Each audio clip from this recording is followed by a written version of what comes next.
Hello दोस्तों, आप सभी लोग कैसे हैं। आशा कर रहे हैं स्वस्थ होंगे, मस्त होंगे और आप सभी लोगों की पढ़ाई बहुत ही ज़बरदस्त तरीके से चल रही होगी। इसके अलावा कोई कम क्वेरी है तो वो मुझे कमेंट में करके बता सकते हैं। आज एक नए टॉपिक की शुरुआत करते हैं जिसका नाम है प्राचीन भारत। प्राचीन भारतीय इतिहास के स्रोत। प्राचीन भारतीय इतिहास के स्रोत।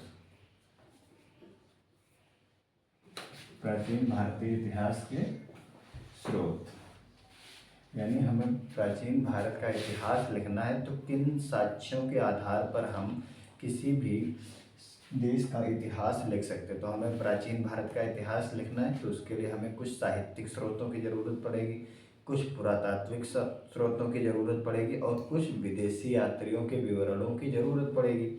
तो इसलिए किसी भी चीज़ का इतिहास लिखने के तीन मुख्यतः स्रोत हो सकते हैं।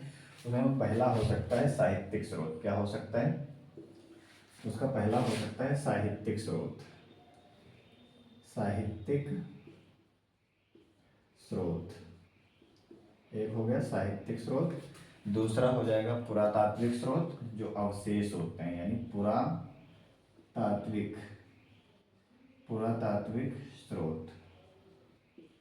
और तीसरा हो सकता है जो लोग प्राचीन भारत के इतिहास में प्राचीन काल में भारत के टहलने आए, घूमने आए, किसी राजा के शासन काल में आए, उसकी चर्चा होगी। तो तीसरा जो हो जाएगा विदेशी यात्रियों के विवरण। क्या हो जाएगा?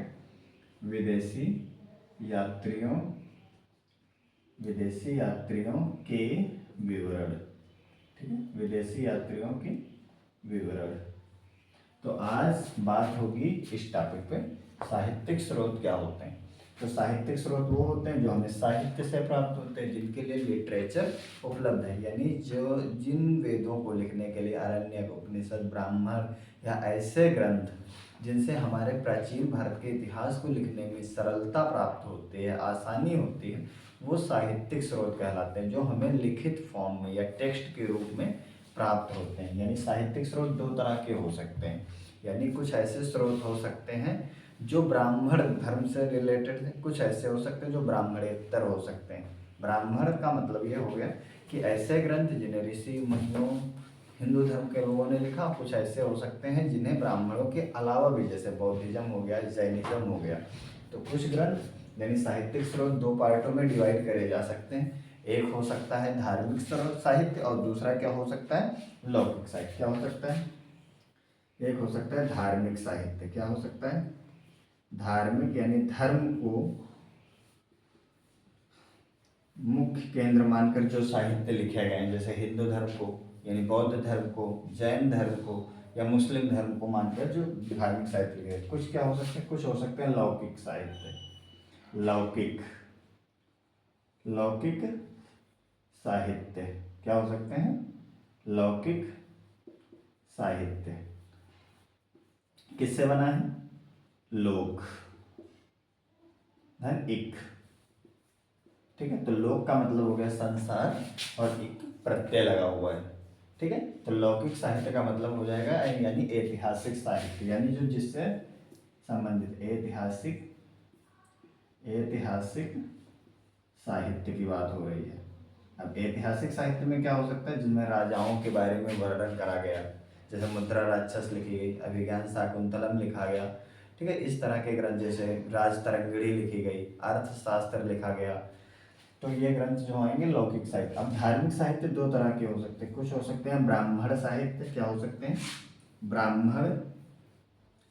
ब्राह्मण साहित्य हो सकते हैं और दूसरे हो सकते हैं ब्राह्मणेतर।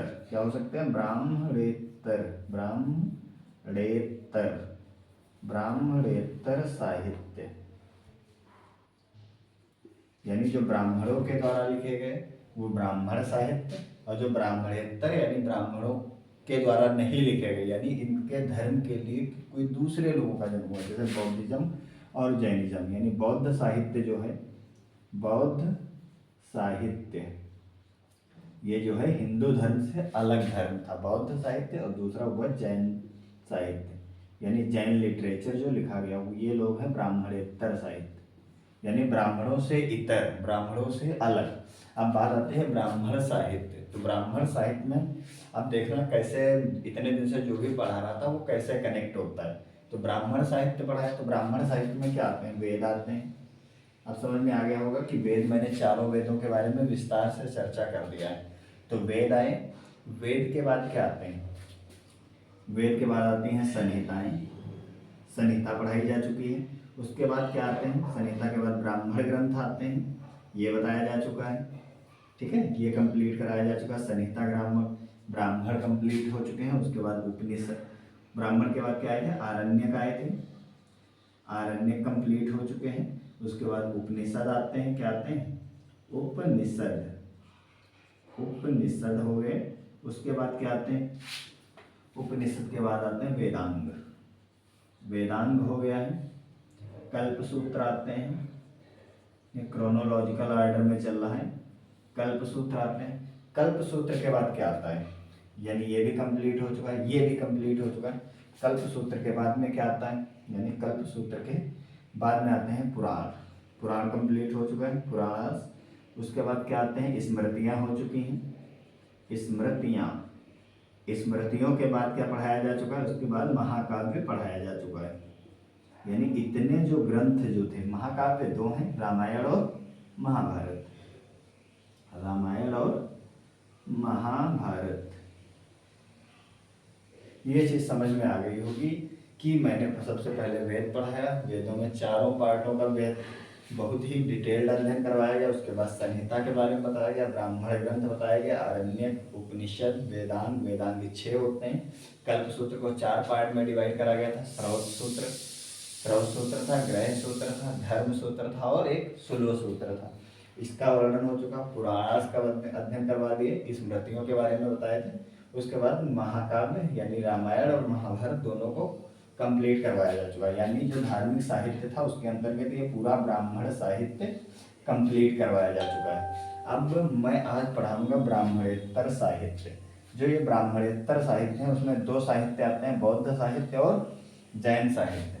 इन्हें आज ही कंप्लीट करना है। उसके बाद नेक्स्ट जो क्लास होगी वो लौकिक साहित्य, यानी ऐसे ग्रंथ जो इतिहास से रिलेटेड हैं, जिनका ऐतिहासिक महत्व ज़्यादा है, यानी जिनको लिखने में भारतीय साहित्य में काफ़ी मदद मिली है, उसके बारे में वर्णन करेंगे। इसके लिए 1 या 2 क्लासेस लगेंगी। उसके बाद पुरातात्विक स्रोतों में जब आएंगे तो पुरातात्विक स्रोतों में देख लो क्या होते हैं। सबसे पहले अभिलेख आते हैं, क्या आते हैं, अभिलेख आते हैं।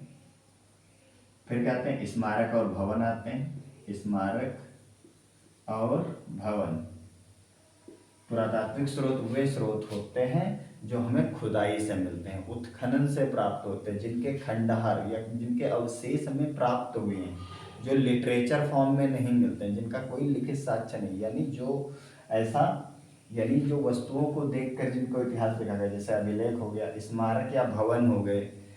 और क्या हो जा सकते हैं, सिक्के हो सकते हैं। क्या हो सकते हैं, सिक्के हो सकते हैं। मिट्टी के बर्तन हो सकते हैं जिन्हें मृद भांड बोलते हैं, मृद भांड हो जाएगा। ठीक है, चित्रकला हो सकती है उस समय की। फिर क्या हो सकता है, मूर्तियां हो सकती हैं। और क्या हो सकता है, मोहरें हो सकती हैं। किस तरह की मोहरें यूज करी जाती थी। तो ये ऐसे स्रोत हैं जो पुरातत्व की खुदाई से प्राप्त, यानी अभिलेख हो गया, स्मारक और भवन हो गया, सिक्के हो गए, इस पर तिथियों का अंकन मिल जाता है, किसी राजा की आकृति का वर्णन मिल जाता है। मृद भांड यानी किस टाइम में, जैसे बौद्ध जब बुद्धिज्म चल रहा था 6वीं शताब्दी ईसा पूर्व में, उस समय किस तरह के बर्तन बनाए जाते थे, मिट्टी के बर्तन। और इससे पहले जब वैदिक साहित्य चल रहा था उस समय बर्तन कैसे होते थे, जब हड़प्पा घाटी, सिंधु घाटी सभ्यता उस समय की। चित्रकला की बात आती है, यानी पूरा पाषाण काल में चित्रकला का स्वरूप क्या था, मध्य पाषाण काल में कैसे हुआ, धीरे धीरे कैसे चेंजेस आते रहे, मूर्तियां हो गई और मोहरें हो गई। ये पुरातात्विक स्रोत हो गए। ठीक है, अब बात आती है विदेशी यात्रियों की। तो विदेशी यात्रियों में कौन कौन से स्रोत हो सकते हैं, तो विदेशी यात्रियों में हो सकते हैं जैसे चीनी लेखक आए, चीनी लेखक जैसे ह्वेनसांग था, ठीक है, फाहियान था, ये हो गए। दूसरा हो सकता है अरबी लेखक हो सकते हैं, जैसे इब्न बतूता था, सुलेमान था, अलम सूदी था, ठीक है। तो ये हो सकता है अरबी लेखक हो सकते हैं, कुछ ऐसे लेखक जो थे जो सिकंदर के साथ आए, जैसे आनेसिक्रिटस था, नियार्कस था, ठीक है। कि उससे कुछ पहले आए, कुछ उससे बाद में आए, जैसे स्काईलैक्स था, टालमी था, मेगास्थनीस था, प्लिनी था। तो क्या हो सकता है, सिकंदर से पूर्व जो लोग आए, यानी सिकंदर से पूर्व, यानी ये लोग हो सकते हैं यूनानी लेखक। क्या हो सकते हैं, यूनानी लेखक हो सकते हैं, यूनानी लेखक हो सकते हैं। लेखक का मतलब है इतिहासकार लोग। उसके बाद में आते हैं तिब्बती लेखक। क्या आते हैं, तिब्बती लेखक। इसमें नाम सुना होगा तारानाथ का, उनके 2 ग्रंथ फेमस हैं, कंग्योर और तंग्योर। ठीक है। तो ये चीज़ समझ में आ गई होगी कि साहित्यिक स्रोत, अभी प्राचीन भारतीय इतिहास के स्रोत चल रहे हैं, पहली यूनिट चल रही है और ये किसी भी एग्जाम के लिए इम्पोर्टेंट है, कोई भी एग्जाम हो, ठीक है। हर एक एग्जाम में ये क्वेश्चन पूछे जाते हैं। तो ये चीज़ समझ में आ गई कि धार्मिक साहित्य के अंतर्गत ये सारा कुछ कंप्लीट करवा चुका हूँ मैं, ठीक है। आज जिस साहित्य की बात होगी उस साहित्य का नाम है बौद्ध साहित्य। उस साहित्य का क्या नाम है, उस साहित्य का नाम है बौद्ध साहित्य के बारे में आज विस्तार पूर्वक चर्चा करेंगे, ठीक है। तो आप तब नोट करते रहिए आप लोग, तब तो मैं साइड में थोड़ा इसे इरेज कर देता हूँ, ठीक है।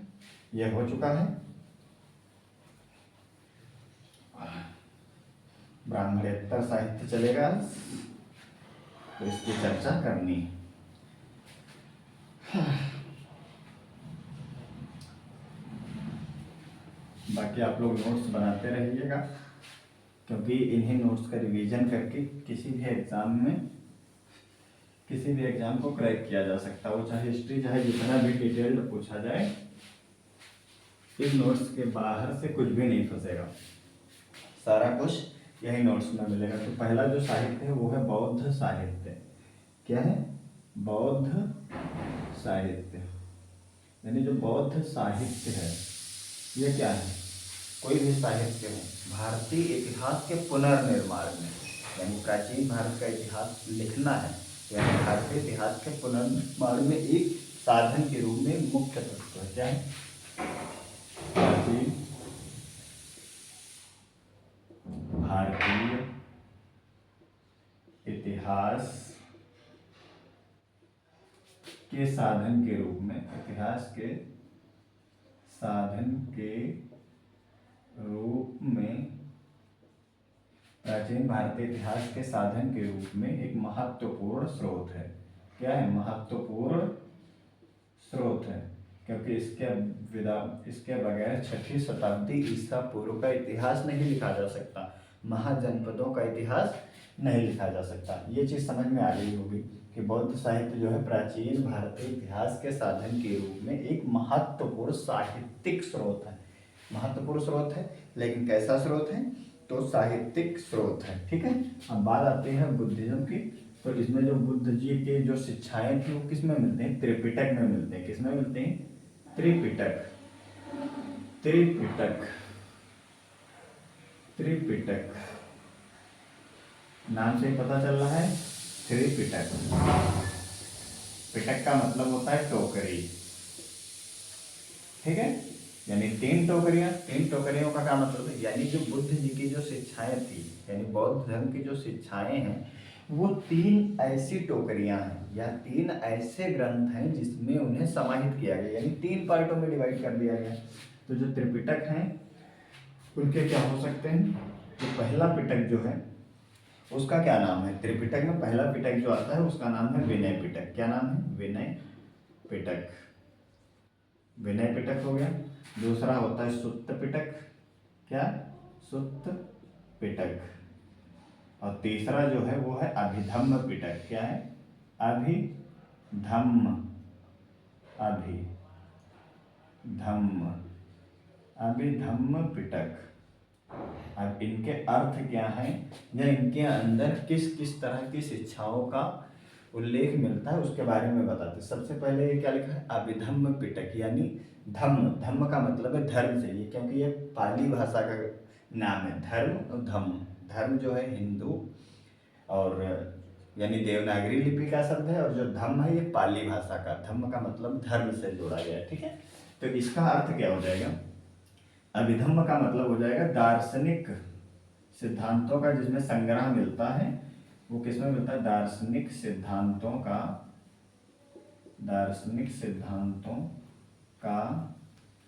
संग्रह, दार्शनिक सिद्धांतों का जो संग्रह मिलता है वो अभिधम्म पिटक में मिलता है।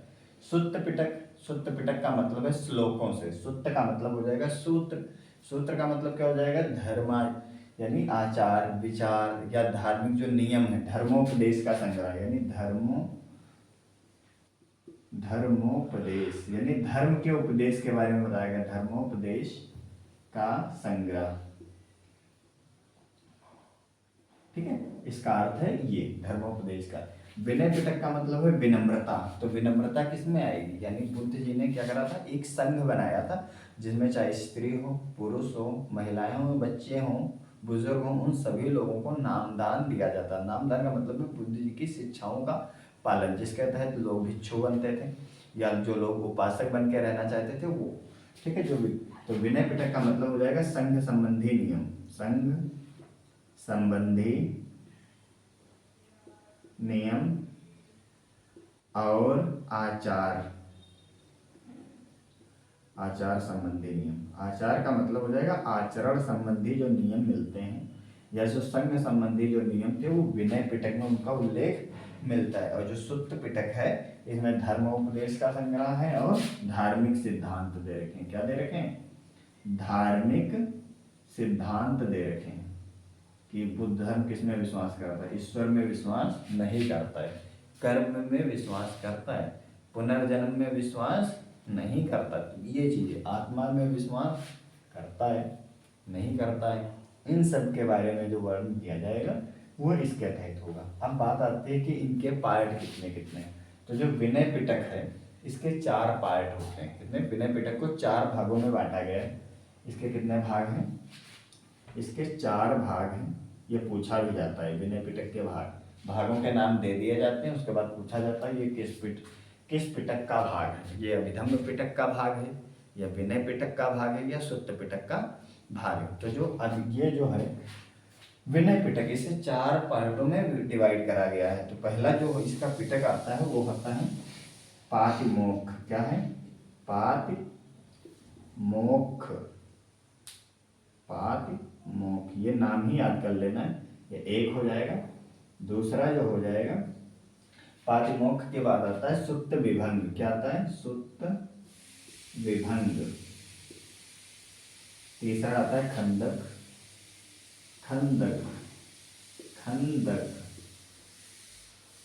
और चौथा जो आता है वो आता है परिवार। क्या आता है, परिवार। अब बात आती है सुत्त पिटक की। तो सुत्त पिटक के 5 भाग हैं।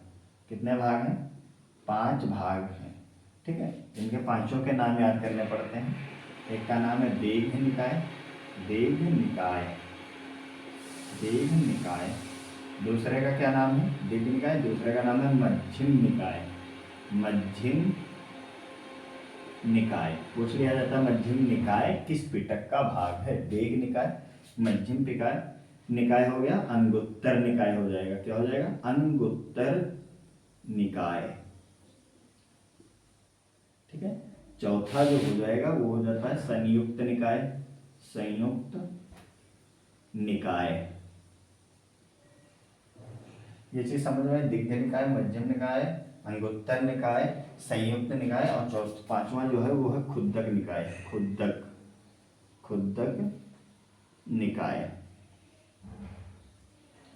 अब इसकी खासियत बता देता हूँ। जो मध्यम निकाय है इसमें उल्लेख मिलता है कि महावीर स्वामी की जो मुलाकात हुई थी वो किससे हुई थी, बुद्ध जी से हुई थी। किससे हुई थी, बुद्ध और महावीर स्वामी की मुलाकात का जो उल्लेख है, स्वामी की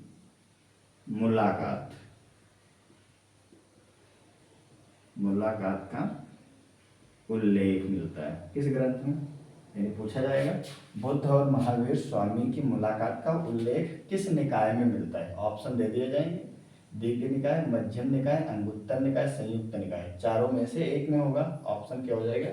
मध्यम निकाय हो जाएगा। ठीक है, ये चीज समझ में आ गई होगी। इसके अलावा ये जो खुद्दक निकाय है, इसमें जातक कथाओं का उल्लेख किया गया है। किसका? जातक कथाएं। कितनी है? 550 के लगभग में है। लगभग कितनी है? 550 जातक क्या है? कहानियां हैं।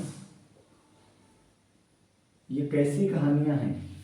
जातक। तो महात्मा बुद्ध के पूर्व जन्म की कहानियों का उल्लेख मिलता है। जातक में किसकी कथाएं मिलती है? महात्मा बुद्ध के पूर्व जन्म की कथाओं का उल्लेख मिलता है। उसके बाद आता है अभिधम्म पिटक। अभिधम्म पिटक के 7 भाग।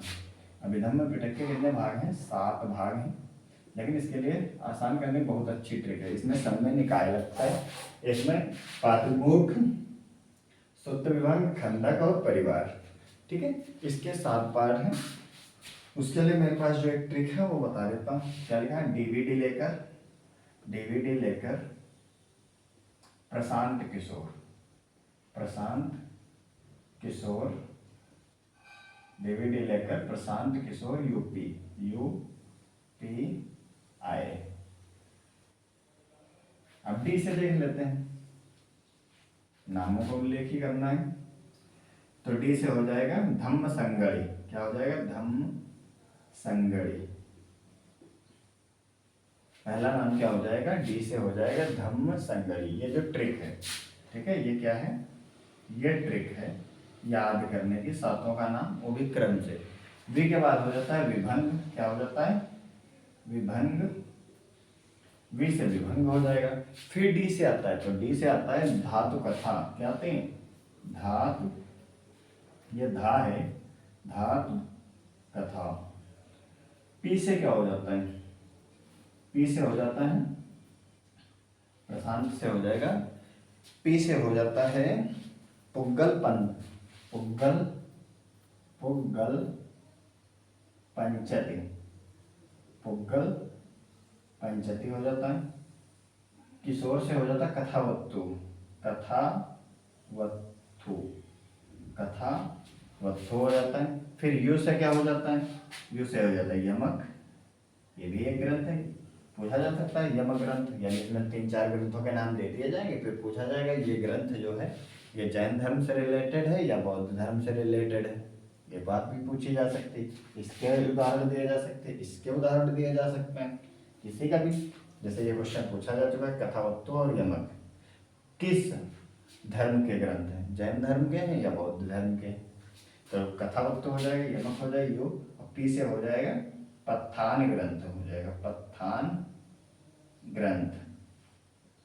ये चीज समझ में आ गई होगी। ठीक है, तो ये चीज समझ में आई। विनय पिटक क्या है? बौद्ध साहित्य जो है प्राचीन भारत का इतिहास लिखने का एक प्रमुख स्रोत है। इसे 3 पार्टों में डिवाइड करा गया है। त्रिपिटक। त्रिपिटक का मतलब है 3 टोकरियां, यानी नॉलेज का भंडार जो है वो 3 तरह के ग्रंथों में मिलता है। तो उसमें जो पहला है विनय पिटक, दूसरा है पहला विनय पिटक है, दूसरा सुत्त पिटक है, तीसरा अभिधम्म पिटक है। तो जो पहला पिटक है, संघ संबंधी नियम मिलते हैं, आचरण संबंधी नियम मिलते हैं। संघ में किन किन नियमों का पालन किया जाता था, कैसे भिक्षु और भिक्षुड़ियों को रहना होता था, कब तक रहना होता था, इन सारे नियमों का उल्लेख मिलता है। सुत्त पिटक में उनके धार्मिक सिद्धांत क्या होते थे, धार्मिक उपदेश क्या होते थे, उनका संग्रह मिलता है। और तीसरा होता है अभिधम्म पिटक। धम्म का मतलब ऐसे धर्म के बारे में, यानी दार्शनिक सिद्धांतों का जो संग्रह मिलता है वो हो जाता है। उसके बाद बात आते हैं कि विनय पिटक के 4 पार्ट हैं। पातिमोक्ष है, सुत्त विभंग है, खंडक है और परिवार है। विनय, उसके बाद दूसरा जो पिटक पड़ता है सुत्त पिटक, इसके 5 पार्ट हैं। दीर्घ निकाय है, मध्यम निकाय है, अंगुत्तर निकाय है, और क्या पड़ता है? संयुक्त निकाय और खुद्दक निकाय। इसमें से ये जो दूसरा ग्रंथ है मध्यम निकाय, इसमें बुद्ध और महावीर स्वामी की मुलाकात का उल्लेख मिलता है। जातक कथाओं का उल्लेख किस ग्रंथ में मिलता है? तो खुद्दक निकाय में मिलता है। ये जो अभिधम्म पिटक है इसके 7 पार्ट हैं। इसके लिए मेरे पास एक ट्रिक है, डी लेकर। तो इसमें क्या हो जाएगा? डी का अर्थ है, डी का है, डी का है, इसका कुछ भी अर्थ नहीं है। ठीक है, डीवीडी लेकर इसका अर्थ है, इसका अर्थ है, इसका है, इसका है, इसका नहीं है। ठीक है, तो डी से हो जाता है धम्म संगड़ी, बी से हो जाता है विभंग, डी से हो जाता है धातु कथा, पी से प्रशांत से हो जाता है पुग्गल पंचद, और किशोर से हो जाता है कथावस्तु, यू से हो जाता है यमक या, और पी से हो जाता है पत्थान ग्रंथ। ठीक है, ये चीज़ समझ में आ गई होगी। अब बौद्ध साहित्य के बारे में कुछ और बता देता हूँ। एक बहुत फेमस जो एक अनुयायी हुए हैं बौद्ध धर्म के, उनका नाम है अश्वघोष। क्या है? अश्वघोष। ये क्या थे? बौद्ध अनुयायी थे। क्या थे? बौद्ध अनुयायी थे। क्या थे? बौद्ध अनुयायी, बौद्ध अनुयायी थे। ठीक है, इसके अलावा इन्होंने 3 ग्रंथ लिखे हैं, तीनों के नाम बता देता हूँ। जो अश्वघोष थे, इन्होंने कितने ग्रंथ लिखे? 3 ग्रंथ लिखे हैं। एक लिखा है बुद्ध चरित। क्या लिखा है? बुद्ध चरित। दूसरा लिखा है सौंदरानंद। क्या लिखा है? सौंदरानंद। ये तो 2 काव्य हैं। और तीसरा जो लिखा गया है वो लिखा गया सारिपुत्र प्रकरण। यह रचनाएं पूछी जाती हैं, सारिपुत्र प्रकरण। इसमें ये जो है ये नाटक है। क्या है? ये नाटक है। ठीक है, लेकिन ये बात है कि ये जो तीनों ग्रंथ लिखे गए हैं, ठीक है, ये किस भाषा में लिखे गए हैं? तो ये सभी संस्कृत में लिखे गए हैं। अब ये सोचने वाली बात है कि बताओ, बुद्ध चरित है, सौंदरानंद है, सारिपुत्र प्रकरण है, बौद्ध साहित्य है, तो बौद्ध साहित्य मोस्टली किस भाषा में लिखे गए? पाली भाषा में लिखे गए। इसको भी नोट कर लो। बौद्ध साहित्य जो है मोस्टली, मोस्टली का मतलब है 99%, मोस्टली किस में लिखे गए? पाली भाषा में लिखे गए। पाली भाषा में, पाली भाषा में लिखित। ठीक है, अब क्योंकि ये भी बौद्ध धर्म थे, लेकिन ये किस में लिखे गए? ये संस्कृत में लिखे गए, इसलिए इसको ज्यादा ध्यान से लिखना है। पूछा जा सकता है किस भाषा में लिखे गए? तो ये तीनों ग्रंथ जो हैं ये किस में लिखे गए हैं? ये लिखे गए हैं संस्कृत भाषा में। ठीक है, इसके अलावा अश्वघोष ने महात्मा बुद्ध की जीवनी जो लिखी वो निदान गाथा नाम से लिखी। निदान गाथा किस नाम से लिखी? निदान गाथा, जिसमें महात्मा बुद्ध की जीवनी है। क्या है? महात्मा बुद्ध की जीवनी। ये चीज समझ में आई होगी कि जो अश्वघोष थे बौद्ध अनुयायी थे। इन्होंने 3 ग्रंथों की रचना करी है, बुद्ध चरित है, सौंदरानंद है, सारिपुत्र प्रकरण है। ये नाटक है। इसके अलावा ये जो लिखे गए हैं ये काव्य है। ठीक है, अब बात आती है तीनों जो ग्रंथ लिखे गए हैं ये संस्कृत भाषा में लिखे गए। इसके अलावा अश्वघोष ने एक और ग्रंथ लिखा निदान गाथा, जिसमें महात्मा बुद्ध की जीवनी है। ठीक है, महात्मा बुद्ध की जीवनी के बारे में लिखा गया है। जातक शब्द का अर्थ मैंने बता दिया है कि बुद्ध के पूर्व जन्म की जो कथाएं थी उनका उल्लेख मिलता है। मोस्टली बौद्ध ग्रंथ किस भाषा में लिखे गए हैं? तो पाली भाषा में लिखे गए। एक और मोस्ट ग्रंथ आता है, उसका नाम है मिलिंद पन्हो। क्या नाम है? यहाँ लिख देता हूँ, मिलिंद पन्हो। यह पाली भाषा में लिखा गया है, मिलिंद पन्हो। मिलिंद नाम समझ में आ रहा होगा। एक हिंद यवन शासक था, उसका नाम था मिनांडर। क्या नाम था? हिंद यवन शासक। हिंद यवन शासक है, हिंद यवन शासक मिनांडर। मिनांडर या कहेंगे मेनांडर, मिनांडर। और एक बौद्ध जो अनुयायी थे उनका नाम था, बौद्ध दार्शनिक जो थे उनका नाम था नागसेन। इनके मध्य में क्या होता? वार्तालाप होता। नागसेन, मिनांडर और नागसेन का प्रश्नोत्तर।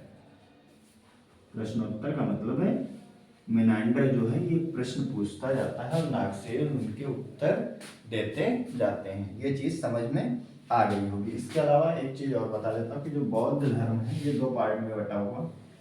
किसमें? बौद्ध धर्म जो है 2 पार्टों में बटा है। एक है हीनयान, दूसरा है महायान।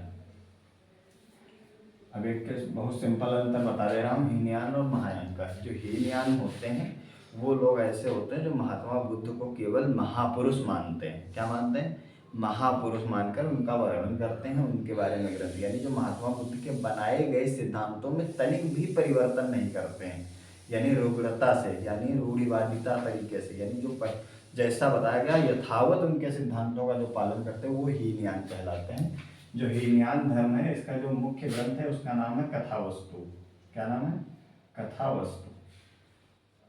और महायान वो ग्रंथ है जो महात्मा बुद्ध के ऐसे अनुयायी जो महात्मा बुद्ध को भगवान मानने लगे हैं। ठीक है, वो लोग होते हैं महायान ग्रंथ के लोग। इसका जो महत्वपूर्ण ग्रंथ है उसका नाम है ललित विस्तर। क्या नाम है? ललित विस्तर। और है दिव्यावदान। दिव्यावदान। ठीक है, ये चीज समझ में आ गई होगी। जो कथा वस्तु है इसमें क्या है, महात्मा बुद्ध की शिक्षाओं का वर्णन किया गया, महात्मा बुद्ध के जीवन चरित्र का वर्णन किया गया। जो ये जो ललित विस्तर है, ये जो ललित विस्तर ग्रंथ है, इसमें महात्मा बुद्ध को देवता मानकर उनको प्रचारित किया गया, उनकी शिक्षाओं को। और ये जो दिव्यावदान है, इसमें पुष्यमित्र शुंग और अशोक के उत्तराधिकारियों के बारे में विस्तार पूर्वक चर्चा करी गई है।